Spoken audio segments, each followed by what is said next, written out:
ఏమట్లా బాధపడతా డల్గా ఉన్నావు?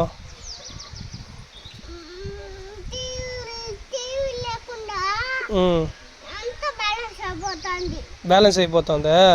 ఇప్పుడు రీఛార్జ్ చేయాలి నా టీవీకి.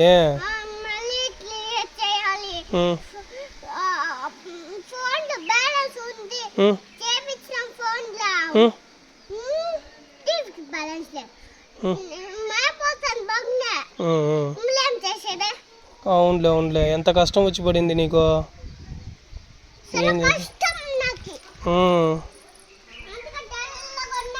డల్గా ఉన్నావా? ఎప్పటి నుంచి డల్గా ఉన్నావు?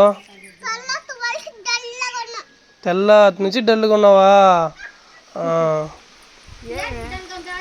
అడిగినా చెప్పింది, అది టీవీ రీఛార్జ్ అయిపోయిందంట. టీవీలో రీఛార్జ్ అయిపోయిందంట. ఏం బా